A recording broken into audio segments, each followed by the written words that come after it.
നമ്മുടെ വീട്ടിൽ എത്രത്തോളം പച്ചക്കറികളും മറ്റു പഴവർഗ്ഗങ്ങളും ഉൾപ്പെടുത്തി കൃഷി ചെയ്യാൻ പറ്റുമോ അത് ജൈവത്തിൽ നമ്മുടെ വീട്ടിൽ ആവശ്യത്തിനുള്ള കൃഷികൾ ചെയ്ത് നമ്മുടെ ആരോഗ്യത്തിൽ ഉൾപ്പെടുത്തി നമ്മുടെ ആരോഗ്യത്തെ സംരക്ഷിക്കേണ്ടത് ഈ കാലത്തിൻ്റെ ഒരു പ്രധാനപ്പെട്ട നേട്ടമാണ്. അതായത് നമുക്കറിയാം ഇപ്പൊ പല രീതിയിലാണ് പച്ചക്കറികൾ മാർക്കറ്റിൽ വരുന്നത്. ഇങ്ങനെ അത് നമ്മൾ മേടിച്ച് കഴിക്കുന്നു. അങ്ങനെ നമ്മൾ രോഗികളായി തീർന്നുകൊണ്ടേ ഇരിക്കുന്നു. അതുപോലെ ഞാനിപ്പം കൃഷി ജാവുമായിട്ട് ഇത്രയും പറഞ്ഞതേ ഉള്ളൂ. നമുക്ക് എൻ്റെ സബ്ജക്റ്റിലേക്ക് കിടക്കാം.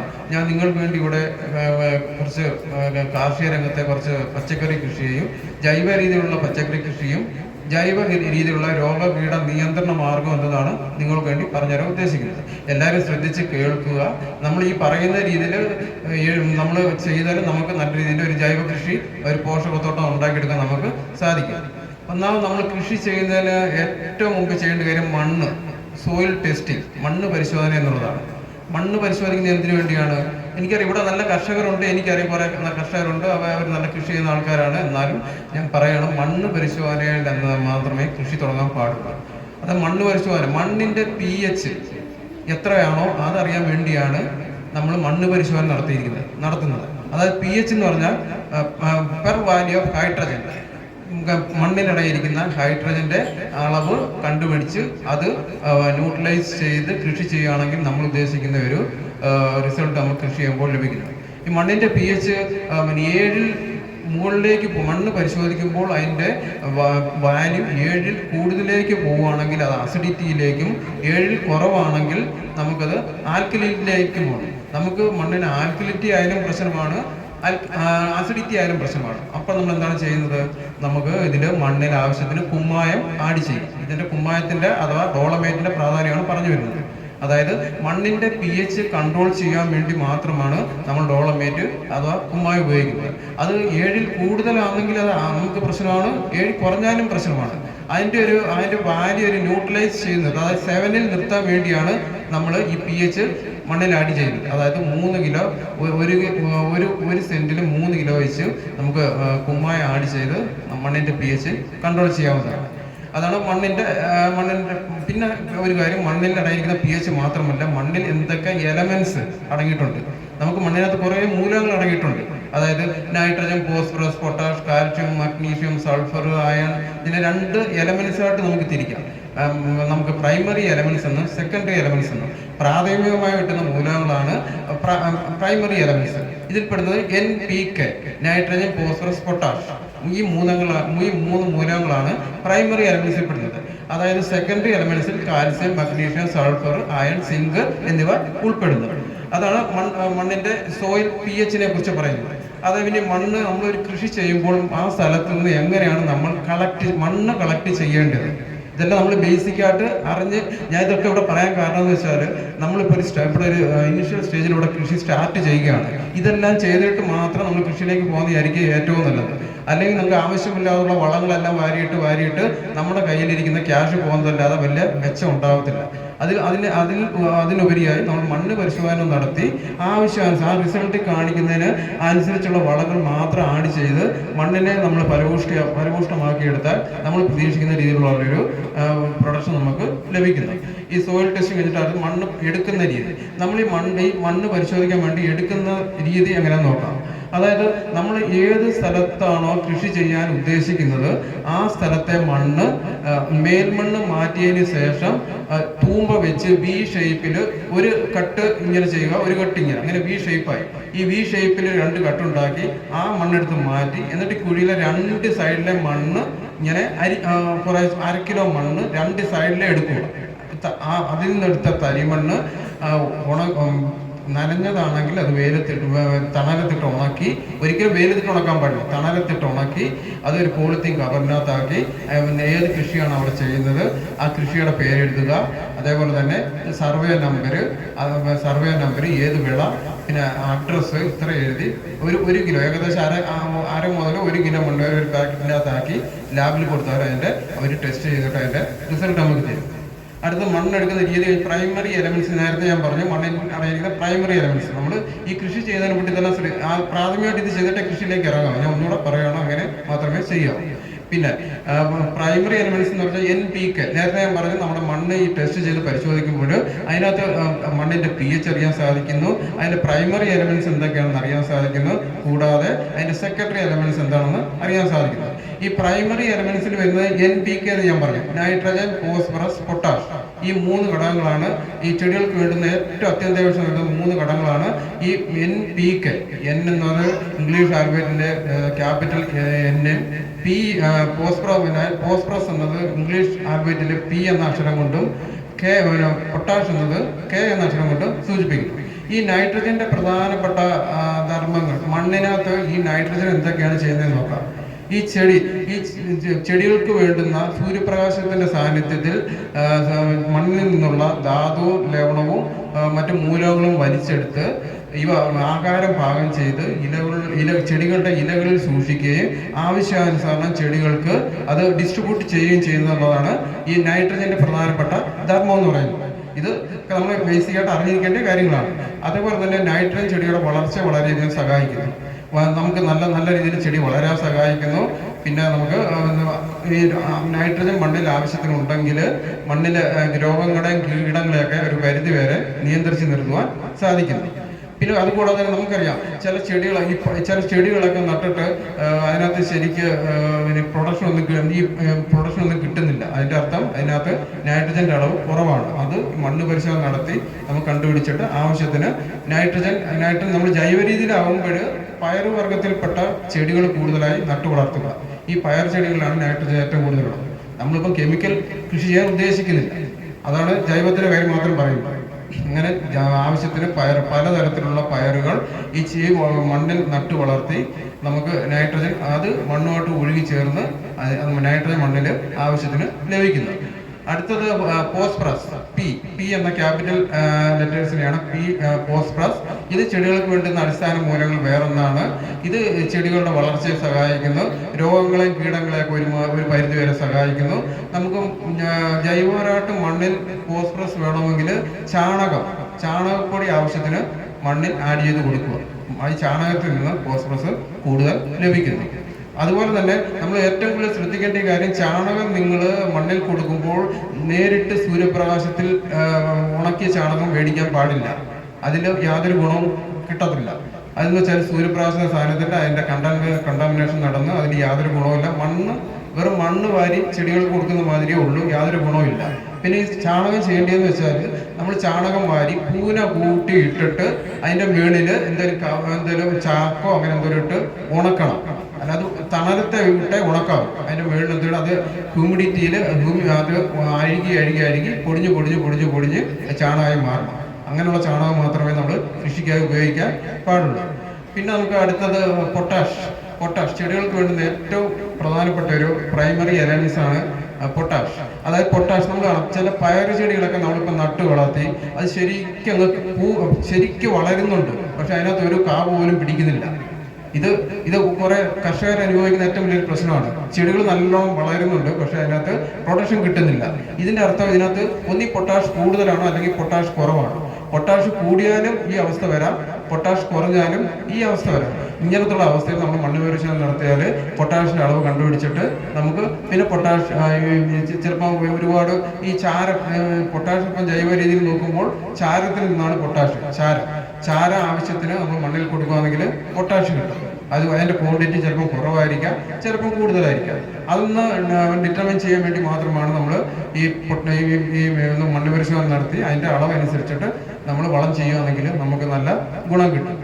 പിന്നെ നമുക്ക് അത്രയാണ് പ്രൈമറി എലമെന്റ്സ് കിട്ടുന്നത്. ഇനി secondary elements calcium, magnesium, sulphur, iron, zinc, boron, ഇങ്ങനെയുള്ള മഗ്നീഷ്യം ഇങ്ങനെയുള്ള ഐറ്റങ്ങളൊക്കെ സെക്കൻഡറി എലമെന്റ്സിൽ വരും. ഇതിൽ മഗ്നീഷ്യം നമുക്കറിയാം, നമ്മൾ പച്ചക്കറികളൊക്കെ നട്ടിട്ട് അതിൽ ചില ചെടിയുടെ ഇലയൊക്കെ മഞ്ഞിച്ച് അതിൻ്റെ വെയിനൊക്കെ ഒരുമാതിരി കുറച്ച് പ്രൊജക്റ്റ് ചെയ്ത് കാണിക്കുന്നതായി കാണാം.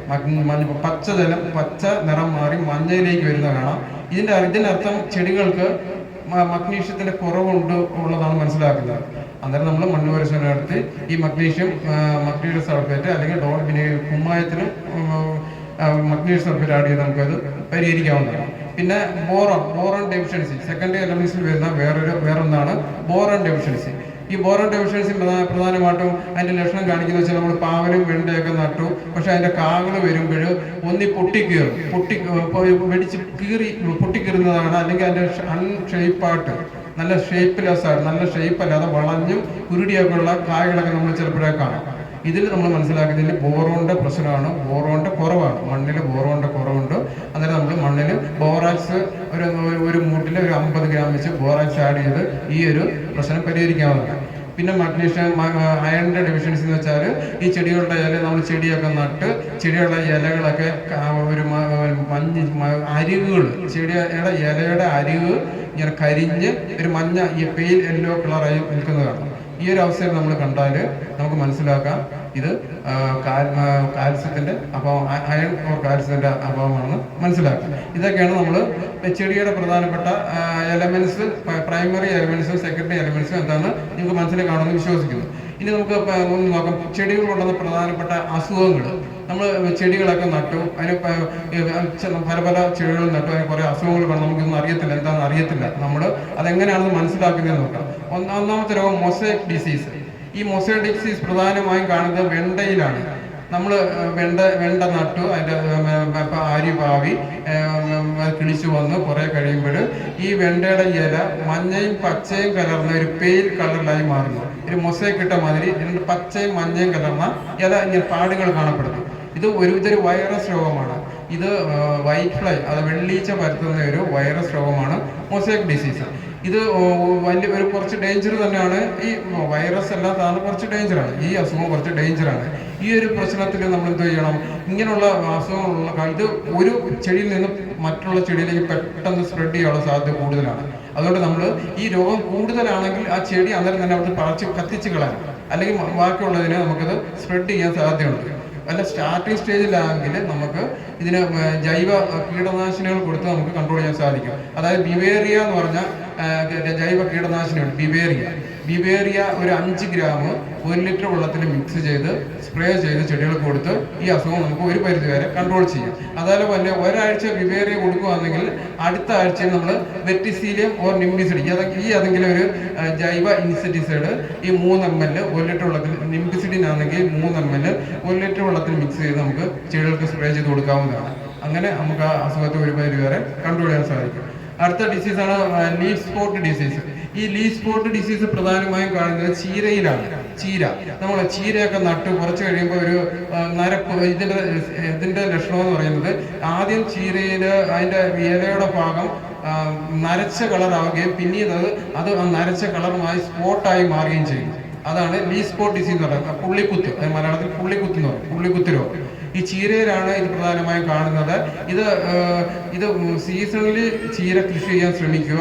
അതേപോലെ തന്നെ കൃഷി ചെയ്യുമ്പോൾ പച്ച ചീരയും ചുവന്ന ചീരയും തമ്മിൽ മിക്സ് ചേർന്ന് കൃഷി ചെയ്യാൻ ശ്രമിക്കുക. അത് നമുക്ക് ഈ രോഗത്തെ ഒരു പരിധി വരെ കൺട്രോൾ ചെയ്യാൻ സാധിക്കും. പിന്നെ ജലസേചനം കൊടുക്കുമ്പോൾ ഇലയുടെ അടിയിൽ വെള്ളം വീഴാതിരിക്കാൻ ശ്രമിക്കുക. അതായത് ഇലയുടെ താഴെ ഭാഗത്ത് മാത്രം, ചെടിയുടെ താഴെ മാത്രം വെള്ളം കൊടുത്ത് ഈ രോഗത്തെ നമുക്ക് ഒരു പരിധി വരെ നിയന്ത്രിക്കാം. കൂടാതെ നമുക്ക് ഈ നിലം ഒരുക്കി കഴിഞ്ഞിട്ട് ട്രൈക്കോഡർമ എൻട്രി ചെയ്ത ചാണകം, ഇത് ഒരു കൺട്രോൾ ചെയ്തൊരു ഉപാധിയാണ്. അത് ഞാൻ പറഞ്ഞു തരാം. ട്രൈക്കോഡർമ എങ്ങനെയാണ് എൻട്രി ചെയ്ത് നമുക്കിവിടെ ചെയ്യാവുന്ന കാര്യമുള്ളത് കഴിഞ്ഞിട്ട് പറയാം. ട്രൈക്കോഡർമ എൻട്രി ചെയ്ത ചാണകം നമുക്ക് ബേസിക് ഡോസായി തറയിൽ കൊടുത്തിട്ട് ചെടികൾ നട്ടാൽ നമുക്ക് ഈ അസുഖത്തെ ഒരു പരിധി വരെ കൺട്രോൾ ചെയ്യാം. അതുപോലെ നമ്മുടെ ഫീൽഡ്, കൃഷി ചെയ്യുന്ന ഫീൽഡ് എപ്പോഴും നല്ല സാനിറ്റേഷൻ ഉള്ളതായിരിക്കും, നല്ല വൃത്തിയുള്ളതായിരിക്കണം. അങ്ങനെ ചെയ്താൽ നമുക്ക് ഇതിനെ ഒരു പരിധി വരെ കൺട്രോൾ ചെയ്യാൻ സാധിക്കും. അടുത്തത് വേരിചീയൽ. അടുത്ത ചെടികൾ ബാധിക്കുന്ന പ്രധാനപ്പെട്ട അസുഖം വേരിചീയൽ. നമ്മളൊരു ചെടികളൊക്കെ നട്ട് പയറോ പാവൽ ഇതൊക്കെ നട്ട് കുറേ നാൾ കഴിഞ്ഞ് കുറച്ച് ദിവസം കഴിച്ച് ചെന്ന് നോക്കുമ്പോൾ അതിൻ്റെ പെട്ടെന്ന് ഇതിനെ വാടിക്കിടക്കുന്ന ഒരു അവസ്ഥ വരും. ഇത് ഒരു ഫംഗൽ അറ്റാക്കാണ്. ഇത് ഒരു ഫംഗസിന്റെ പ്രവർത്തനം മൂലം ഉണ്ടാകുന്ന ഒരു രോഗമാണ്. ഈ രോഗം വായുവിൽ കൂടി സ്പ്രെഡ് ആവും. ഇങ്ങനെ ക്ലൈമറ്റ് ചേഞ്ച് ആകുമ്പോൾ വായുവിൽ കൂടി സ്പ്രെഡ് ആവും. അങ്ങനെ ഒരു രോഗം അങ്ങനെ സ്പ്രെഡ് ആവുന്ന രോഗമാണ് ഈ ലീഫ് സ്പോട്ട് ഡിസീസ് എന്ന് പറയുന്നത്. ലീഫ് സ്പോട്ട് അല്ല, വേരിചീയൽ. അതിന്റെ ലക്ഷണം എന്ന് പറയുന്നത് ഈ മണ്ണും ഈ ചെടിയുടെ മണ്ണും മുകളിലുള്ള തണ്ടുമുള്ള ഭാഗത്ത് വെള്ള നിറത്തിലുള്ള പാടുകൾ ഉണ്ടാവുകയും പെട്ടെന്ന് അത് അഴുകിപ്പോവുകയും ചെയ്തു. ഇങ്ങനെ കണ്ടാൽ നമ്മൾ മനസ്സിലാക്കണം ഇത് ചെടിയുടെ വേരിച്ചീയൽ രോഗമാണ്. ഇത് നമുക്ക് എന്തോ ചെയ്യാം, ഇതൊരു ഫംഗൽ രോഗമാണ്. ഇത് നമുക്ക് സ്യൂഡോമോണസ് 20 ഗ്രാം 1 ലിറ്റർ വെള്ളത്തിൽ മിക്സ് ചെയ്ത് സ്പ്രേ ചെയ്ത് കൊടുക്കാം. ഇത് ബാക്കിയുള്ളതിന് വരാതിരിക്കാൻ വേണ്ടി. ഇങ്ങനെ വേരിച്ച് കഴിഞ്ഞാൽ അത് ഉറപ്പായിട്ടും അത് പോകാനാണ് സാധ്യത. പിന്നെ അടുത്തതിന് വരാതിരിക്കാൻ വേണ്ടി നമുക്ക് സ്യൂഡോമോണസ് എന്ന് പറഞ്ഞ ജൈവ കീടനാശിനി 20 ഗ്രാം 1 ലിറ്റർ വെള്ളത്തിൽ സ്പ്രേ ചെയ്ത് നമുക്ക് സ്പ്രേ ചെയ്ത് കൊടുത്ത് ബാക്കിയുള്ളതിനെ രക്ഷിക്കാവുന്നതാണ്. പിന്നെ അടുത്ത ഒരു അസുഖമാണ് ഫ്രൂട്ട് റോട്ട്. റോട്ട് എന്ന് വെച്ചാൽ ഈ ഫലമൊക്കെ ഉണ്ടാകുന്ന അഴുകി പോകുന്നൊരവസ്ഥ. നമ്മൾ ഈ വെണ്ട, പാവല്, പടവൽ ഇതൊക്കെ നട്ടിട്ട് കുറച്ച് കഴിയുമ്പോൾ അതിൻ്റെ കാകൾ വന്നിട്ട് അഴുകിപ്പോകുന്നു. ഇതും ഒരു ഫംഗൽ രോഗമാണ്. ഇതിൽ ഈ വായുവിൽ കൂടി ഉണ്ടാകുന്ന ഫംഗൽ രോഗമാണ്. ഇത് ക്ലൈമറ്റ് ചേഞ്ച് ആകുമ്പോൾ ഉണ്ടാകുന്ന രോഗമാണ്. ഇത് നമുക്ക് ഈ സ്യൂഡോമോണസ് 20 ഗ്രാം 1 ലിറ്റർ വെള്ളത്തിൽ സ്പ്രേ ചെയ്തിട്ട് ഇതിനെ നമുക്ക് മാറ്റാവുന്നതാണ്. പിന്നെ ഇതൊക്കെയാണ് ചെടിക്കുണ്ടാകുന്ന പ്രധാനപ്പെട്ട അസുഖങ്ങൾ എന്ന് പറയുന്നത്. അടുത്തത് നമുക്ക് ചെടിക്കുണ്ടാകുന്ന പ്രധാനപ്പെട്ട കീടങ്ങൾ എന്തൊക്കെയാണെന്ന് നോക്കാം. കീടങ്ങൾ ഒന്ന് മിനി ബഗ്. നിങ്ങൾ കണ്ടിട്ടുണ്ടായിരിക്കാം ഈ മുഞ്ഞ എന്ന് വെച്ചാൽ ഒരു മൂട്ടയുടെ ആകൃതിയിലുള്ള ഒരു വെളുത്ത ഒരു ജീവിയാണ് മുഞ്ഞ. ഇത് ക്ലൈമറ്റ് അന്തരീക്ഷത്തിൽ ഹ്യൂമിഡിറ്റി കൂടുമ്പോഴാണ് സാധാരണ മുഞ്ഞ ഉണ്ടാകുന്നത്. ഈ മുഞ്ഞയെ നമുക്ക് നിയന്ത്രിക്കാൻ വേണ്ടി അത് ഇലയുടെ ഇലയും തണ്ടും ചേരുന്ന ഭാഗത്ത് കൂട്ടത്തോടെ കുത്തിയിരുന്ന് അത് ചെടിയുടെ നീരൂറ്റി കുടിച്ച് ആ ചെടിയെ നശിപ്പിക്കുന്നു.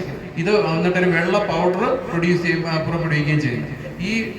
ഈ ജീവിയെ നമുക്ക് കൺട്രോൾ ചെയ്യാൻ വേണ്ടി നമുക്ക് ബിവേറിയ ഒരു 3-5 ഗ്രാം 1 ലിറ്റർ വെള്ളത്തിൽ മിക്സ് ചെയ്തിട്ട് സ്പ്രേ ചെയ്ത് കൊടുക്കാം. അല്ലെങ്കിൽ നിംബിസിഡിൻ എന്ന് പറഞ്ഞാൽ വേപ്പിന്റെ ഓയിലും വെളുത്തുള്ളിയും ചേർന്നൊരു മിശ്രിതമാണ് ഈ നിംബിസിഡിൻ എന്ന് പറയുന്നത്. ഇത് നമുക്കൊരു 3 ml 1 ലിറ്റർ വെള്ളത്തിൽ മിക്സ് ചെയ്ത് സ്പ്രേ ചെയ്ത് കൊടുത്ത് ഈ രോഗത്തെ നിയന്ത്രിക്കാവുന്നതാണ്. പിന്നെ വൈറ്റ് ഫ്ലൈ, അതറിയാം, പച്ചക്കറിയൊക്കെ നട്ട് കുറെ കഴിയുമ്പോൾ പിന്നെ ഒരു പറക്കുന്ന ഒരു വൈറ്റ് ആയിട്ടുള്ള ഒരു ജീവി വന്നിരുന്ന് ഇതേപോലെ തന്നെ വെള്ള പൗഡറുകൾ പ്രൊഡ്യൂസ് ചെയ്യുകയും അങ്ങനെ അതിന്റെ നീരൂറ്റി കുടിച്ച് ചെടികളെ നശിപ്പിക്കുന്നു. ഇതും ഈ പറഞ്ഞ മാതിരി ബിവേറിയ അല്ലെങ്കിൽ നിംബിസിഡിൻ തുടങ്ങിയ ഇൻസെക്ടിസൈഡ് കൊടുത്ത് നമുക്ക് കൺട്രോൾ ചെയ്യാവുന്നതാണ്. പിന്നെ നമുക്ക് ത്രിപ്സ് എന്ന് വെച്ചാൽ ഇലത്തേൻ പുഴു. നമ്മുടെ പേനിന്റെ കൂട്ടുള്ള ഒരു കറുത്ത ജീവികളാണ്. ഇതും ചെടി, വെണ്ട, പാവല്, പടവലം നട്ട് കഴിയുമ്പോൾ ഇതിന്റെ ഇലയുടെ അടിയിൽ വന്നിരുന്ന് കൂട്ടത്തോടെ വന്നിരുന്ന് മുട്ടയിട്ട് പിന്നെ അതിന്റെ ചെടിയെ സക്ക് ചെയ്ത് അതിനെ നശിപ്പിക്കുന്നു. ഇതിനും ഈ സാധാരണ ജൈവ കീടനാശിനികളെ ഒന്ന് തന്നെയാണ്.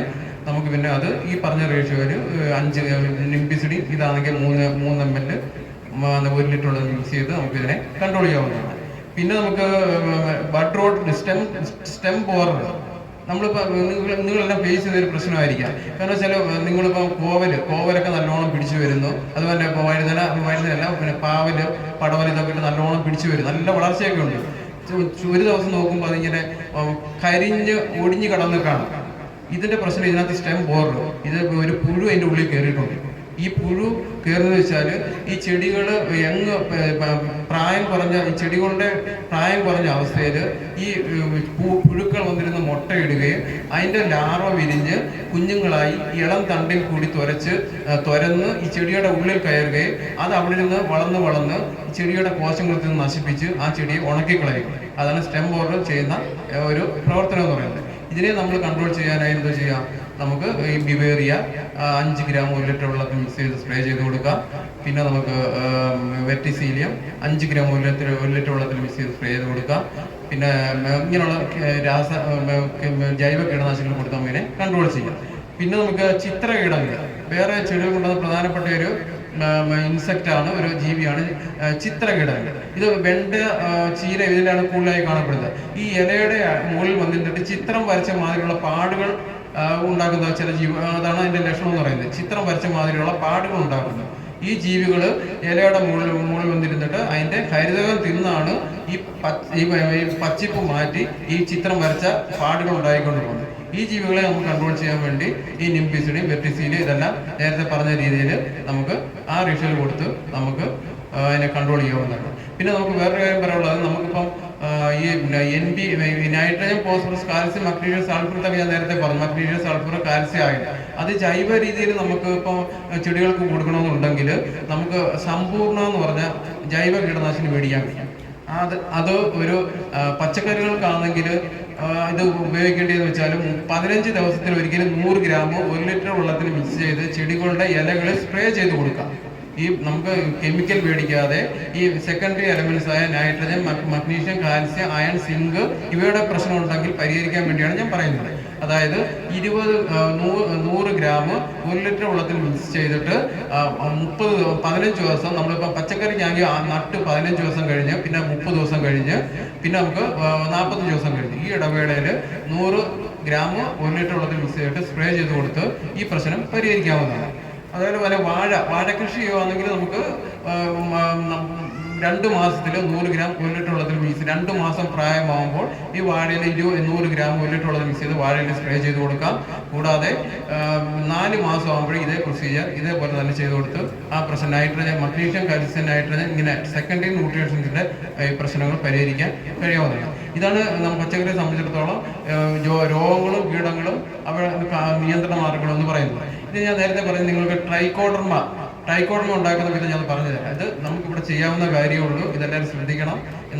നമ്മളിവിടെ പച്ചക്കറി കൃഷി തുടങ്ങുമ്പോൾ ഈ ട്രൈക്കോഡർമ നമുക്ക് എങ്ങനെ ഇവിടെ ഉപയോഗിക്കാം എന്ന് ശ്രദ്ധിച്ചാൽ കൊള്ളാം. അതായത് ട്രൈക്കോഡർമ നമുക്ക് ഉപയോഗിക്കാൻ വേണ്ടി ഒരു 90 കിലോ ഉണങ്ങിപ്പൊടിച്ച ചാണകം, നേരത്തെ ഞാൻ പറഞ്ഞ മാതിരി ഉണങ്ങിപ്പൊടിച്ച ചാണകം എന്ന് വെച്ചത് വെയിലത്തിട്ട് ഉണക്കിയതല്ല, നല്ല തണലത്തിട്ട് ഉണക്കി പ്രോസസ് എടുത്ത ചാണകം 90 കിലോ, 10 കിലോ വേപ്പിൻ പിണ്ണാക്ക്, 10 കിലോ വേപ്പിൻ പിണ്ണാക്ക് പൊടിക്കുക, 90 കിലോ ചാണകം, പിന്നെ ഒരു കിലോയുടെ ട്രൈക്കോഡർമയുടെ പാക്കറ്റ് കിട്ടും. ഈ പാക്കറ്റിൽ വെച്ച് സൂക്ഷ്മജീവികളാണ്. ഈ സൂക്ഷ്മജീവികൾ നമ്മൾ ചാണകത്തിനകത്ത് ഈ സൂക്ഷ്മജീവികൾ കവറിനകത്ത് 1 ലക്ഷം ഉള്ളെങ്കിൽ നമ്മൾ ചാണകത്തിനകത്ത് ഇത് 1 കോടിയായി മൾട്ടിപ്പിൾ ചെയ്യുകയാണ്. അതാണ് അതിൻ്റെ പ്രോസസ്സ് എന്ന് പറയുന്നത്. അതിനുവേണ്ടി നമ്മൾ ഉണക്കിപ്പൊടിച്ച ചാണകം 90 കിലോ, 1 കിലോ ട്രൈക്കോഡർമയുടെ പാക്കറ്റ്, അതേപോലെ തന്നെ 10 കിലോ വേപ്പിൻ പിണ്ണാക്ക്. ആദ്യമേ നമ്മൾ തണലത്തിട്ട് ഇതൊക്കെ ഉണ്ടാക്കാൻ പാടില്ല. തണലത്തിട്ട് നമ്മൾ ക്രോസ് ചെയ്യാൻ പാടില്ല. ഒരു തണലുള്ള പ്രദേശം തിരഞ്ഞെടുക്കുക. എന്നിട്ട് ഈ കുറച്ച് ഉണക്കിപ്പൊടിച്ച ചാണകം 1 ലെയർ, ഒരു 10 കിലോ 1.5 കിലോ ചാണകം ആദ്യമേ കുറച്ച് കൊടുക്കുക. അതിനകത്ത് 10 കിലോ നമുക്ക് വേപ്പിൻ പിണ്ണാക്ക് നമ്മുടെ കയ്യിലുണ്ട്, 90 കിലോ ചാണകം നമ്മുടെ കയ്യിലുള്ളത്. അതിൻ്റെ ഒരു ഭാഗം ആദ്യം മണ്ണിൽ സ്ഥലം നമ്മൾ എടുത്തിട്ട് സെലക്ട് ചെയ്യുക, അവിടെ ഇട്ട് കൊടുക്കുക. അത് കഴിഞ്ഞിട്ട് ഈ വേപ്പിൻ പിണ്ണാക്ക് 10 കിലോ നമ്മുടെ അത് 2 കിലോ വേപ്പിൻ പിണ്ണാക്ക് അതിൻ്റെ മുകളിൽ ഇടുക. പിന്നെ നമുക്ക് ട്രൈക്കോഡർമയുടെ ഒരു പാക്കറ്റ് ഉണ്ട്. ആ ഒരു പാക്കറ്റ് 1 വീതം കുറച്ച് അതിൻ്റെ മുകളിൽ ഇങ്ങനെ സ്പ്രെഡ് ചെയ്യുക. ഇങ്ങനെ 2-3 ലെയർ ഇതേമാതിരി തീരുന്ന വരെ ചെയ്തിട്ട് നമ്മളത് വെള്ളം നനച്ചു കൊടുക്കും. വെള്ളം നനച്ചു കൊടുക്കുമ്പോൾ ശ്രദ്ധിക്കേണ്ട കാര്യം എന്ന് വെച്ചാൽ ഒരിക്കലും വെള്ളം കൂടാൻ പാടില്ല. അതായത് പുട്ടിൻ്റെ പരുവത്തിൽ മാത്രമേ ഇത് നനച്ചെടുക്കാൻ പാടുള്ളൂ. ഒരുപാട് വെള്ളമായാൽ നമ്മൾ ഉദ്ദേശിക്കുന്ന റിസൾട്ട് കിട്ടത്തില്ല, അത് പുഴു കയറാനുള്ള സാധ്യതയുണ്ട്. അതുകൊണ്ട് പുട്ടിൻ്റെ പരുവത്തിൽ ഈ വെള്ളം നനച്ചു കൊടുത്തിട്ട് നല്ല രീതിയിൽ മിക്സ് ചെയ്തിട്ട് നല്ല രീതിയിൽ മിക്സ് ചെയ്തിട്ട് ഇത് ചണച്ചാക്ക് വെച്ച് മൂടിയിടുക. ഈ ചണച്ചാക്ക് അതിൻ്റെ മേളിൽ ഇടുന്ന എന്തിനാണെന്നറിയാമോ?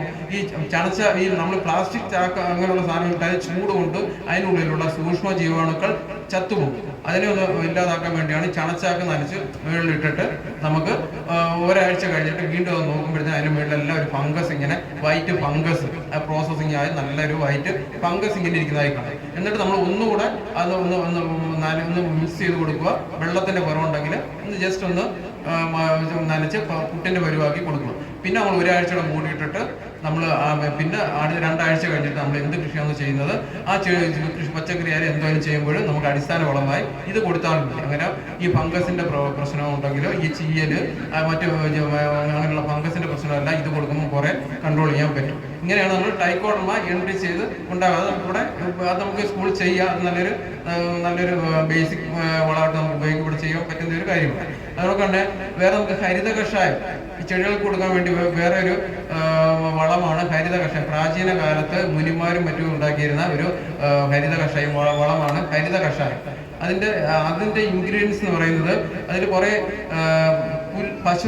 പശു തിന്നാത്തതും പുല്ലുവർഗത്തിൽപ്പെടാത്തതുമായ 10 കളസസ്യങ്ങൾ, പശു തിന്നാത്തതും പുല്ലുവർഗത്തിൽപ്പെടാത്തതുമായ 10 കളസസ്യങ്ങൾ. അതിനകത്ത് നമുക്കിപ്പം തൊട്ടാവടി എടുക്കാം, ആര്യവേപ്പ് എടുക്കാം, അതേപോലെ തന്നെ ശീമക്കൊന്ന എടുക്കാം, അങ്ങനെ ആടലോടകം എടുക്കാം. അങ്ങനെ 10 ഐറ്റങ്ങൾ. ഇതൊന്നും പശു തിന്നുന്നതല്ല, അത് കളയല്ല. പശു തിന്നാത്തതും പുല്ലുവർഗത്തിൽപ്പെടാത്തതുമായ 10 കളസസ്യങ്ങൾ 2 കിലോ വെച്ച് ചെറുതായിട്ട് അരിയണം. 2 കിലോ വെച്ച് ചെറുതായിട്ട് ചെയ്ത് 10 സെപ്പറേറ്റ് 10 തരത്തിൽ മാറ്റി വയ്ക്കും. 2 ഓരോ സസ്യവും 2 കിലോ വീതം വേണം. അതുകൂടാതെ നമുക്ക് 10 കിലോ ചാണകം വെച്ചാൽ നാടൻ പശുവിൻ്റെ ചാണകം. ഈ കാലിത്തീറ്റ കൊടുക്കാത്ത അല്ലാതെ വെച്ചൂർ പശു അങ്ങനെയുള്ളതാണ് ഏറ്റവും നല്ലത്. ഈ നാടൻ പശു പുല്ല് കൊടുത്ത് പശുവിനെ വളർത്തുന്ന ആ ചാണകം 10 കിലോ ചാണകം. കൂടാതെ ചാണകമായിട്ട് തന്നെ എടുക്കണം. 10 കിലോ ചാണകം, പശു തിന്നാത്തതും പുല്ലുവർഗ്ഗത്തിൽപ്പെടാത്തതുമായ 10 കളസസ്യങ്ങൾ. പിന്നെ നമുക്ക് വേണ്ടത് 2 കിലോ ഉഴുന്ന്, മുളപ്പിച്ച ഉഴുന്ന് 2 കിലോ, 2 കിലോ, 3 കിലോ കറുത്ത ശർക്കര, മായം ചേരാത്ത നല്ല 3 കിലോ ശർക്കര, പിന്നെ 200 ലിറ്ററിൻ്റെ ഒരു ട്രിമ്മ്. ഇത്രയും ഉണ്ടെങ്കിൽ നമുക്ക് ഈ ഹരിത കഷായം ഉണ്ടാക്കാം. ഇത് ഉണ്ടാക്കുന്ന രീതി എങ്ങനെയാണെന്ന് വെച്ചാൽ, നമുക്കിപ്പം നല്ല വൃത്തിയുള്ള ഒരു ട്രിം എടുക്കുന്നു. ഈ ട്രിമ്മിനകത്ത് നമ്മൾ ആദ്യമേ കുറച്ച് 200 ലിറ്ററിൻ്റെ ട്രിമ്മ് വേണം. 200 ലിറ്ററിൻ്റെ ട്രിം എടുക്കുന്നു. അതിനകത്ത് കുറച്ച് നമ്മൾ ചാണകം ഇടുന്നു. അതിൻ്റെ മുകളിൽ കുറച്ച് നമ്മൾ 10 കൂട്ടം ഇലകൾ മാറ്റി വെച്ചിട്ടുണ്ട്. ഈ ഇലകളെല്ലാം കൂടെ മിക്സ് ചെയ്യുന്നു. എല്ലാം കൂടെ 20 കിലോ വരും. 2 കിലോ എന്നാണ് നമ്മൾ പറഞ്ഞത്. ഈ ഇലകളെല്ലാം മിക്സ് ചെയ്തിട്ട് ആദ്യമേ ഒരു ലെയർ ചാണകം ഇടുന്നു. അതിൻ്റെ മുകളിൽ കുറച്ച് ഇല ഇടുന്നു. ഈ 10 ഇലയെല്ലാം കൂടെ മിക്സ് ചെയ്ത് ഒരു ലെയർ ഇടുന്നു. അത് കഴിഞ്ഞിട്ട് കുറച്ച് ഉഴുന്നിടുന്നു, മുളപ്പിച്ച് ഉഴുന്നിടുന്നു. അത് കഴിഞ്ഞിട്ട് നമ്മൾ പിന്നെ ശർക്കര ഇടുന്നു, കുറച്ച് ശർക്കര വിതരണം.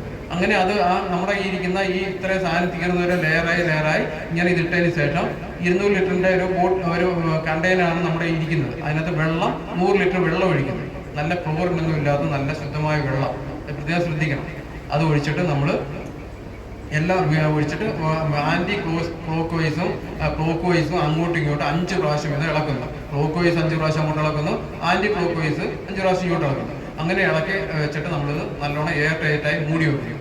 പിന്നെ നമ്മൾ നേരം വെളുക്കം വന്ന് അടുത്ത ദിവസം വന്ന് സൂര്യ ഉദിക്കുന്നതിന് മുമ്പ് വീണ്ടും ഇത് ഇളക്കുന്നു. അങ്ങനെ നമ്മൾ 2 ആഴ്ച ഇത് ഇളക്കുന്നു. ഇളക്കി 2 ആഴ്ച ആകുമ്പോഴത്തേക്ക്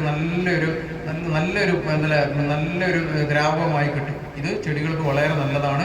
ഇതൊരു 20 ml 1 ലിറ്റർ ഉള്ളത് മിക്സ് ചെയ്തിട്ട് ചെടികൾക്കെല്ലാം സ്പ്രേ ചെയ്ത് കൊടുത്താൽ ചെടിയുടെ വളർച്ച വളരെയധികം സഹായിക്കുകയും നമ്മൾ ഉദ്ദേശിക്കുന്ന രീതിയിലുള്ള കായ്ഫലവും മറ്റ് പ്രൊഡക്ഷൻ ഉപയോഗിക്കുന്നതിനും സാധിക്കുന്നത്. ഇതാണ് ഹരിതകഷായം ഉണ്ടാക്കുന്നത്. അടുത്ത നമുക്ക് പിഷോമിനോ ആസിഡ്, നിങ്ങൾ കേട്ടിട്ടുണ്ടായിരിക്കും മത്തിക്കഷായം ഉണ്ടാക്കുന്ന രീതി എന്ന് വെച്ചാൽ, നമ്മൾ ഇപ്പം അതിന് വലിയ 1 കിലോ മത്തി, നല്ല മത്തി, 1 കിലോ മത്തി, 1 കിലോ ശർക്കര. ഈ മത്തി ചെറിയ കഷ്ണങ്ങളായി അരിഞ്ഞിട്ട് നമുക്ക് പിന്നെ ഈ ശർക്കര നല്ലതുപോലെ പൊടിക്കണം.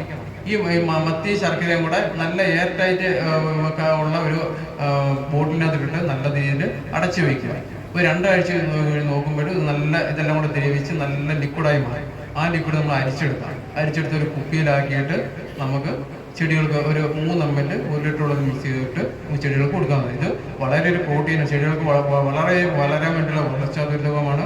ചെടികളുടെ അസുഖത്തെയൊക്കെ ഒരുപരിധി കൺട്രോൾ ചെയ്യുന്നു. ഇതൊക്കെയാണ് പ്രധാനമാണ് നമ്മൾ ഉണ്ടാക്കുന്ന ജൈവ കീടനാശിനികൾ. ഓക്കെ. പിന്നെ നമ്മൾ ശ്രദ്ധിക്കേണ്ട കാര്യം, എപ്പോഴും നമ്മൾ കൃഷി ചെയ്യുന്ന സ്ഥലം വളരെയധികം ക്ലീനായി സൂക്ഷിക്കണം. നമ്മൾ വല്ലപ്പോഴൊക്കെ അതിൻ്റെ മുകളിലൊക്കെ പോകണം. ചെടികളൊക്കെ തൊടിയൊക്കെ വേണം. അന്നേരം അത് നമ്മളുമായിട്ട് റെസ്പോണ്ട് ചെയ്യും. അന്നേരം നമുക്ക് അവർക്ക് മനുഷ്യരുടെ അതേ ഇത് തന്നെയാണ് ചെടികളുടെ വളർച്ച. അന്നേരം അവർക്ക് മനസ്സിലാവും ഇത് നമ്മളെ നോക്കുന്നുണ്ട്. അന്നേരം അത് കൂടുതൽ നമ്മളുമായിട്ട് ഒരു സുഹൃബന്ധത്തിലാവും. നമുക്ക് നല്ല രീതിയിൽ ഒരു പ്രൊഡക്ഷൻ തരാനും സാധിക്കും. ഓക്കെ. ഇതൊക്കെ നമ്മൾ പ്രധാനമായും ശ്രദ്ധിക്കേണ്ട കാര്യമാണ്. പിന്നെ വേറെ കാര്യമുണ്ട്, നിങ്ങൾക്ക് ചെടികൾ നട്ടിട്ട് അതിൻ്റെ സൈഡുകളിൽ എക്കോളജിക്കൽ എഞ്ചിനീയറിങ്ങിൻ്റെ ഭാഗമായിട്ട് ഈ മഞ്ഞ നിറത്തിലുള്ള ബന്ദിപ്പൂക്കൾ വെച്ച് പിടിപ്പിക്കാം.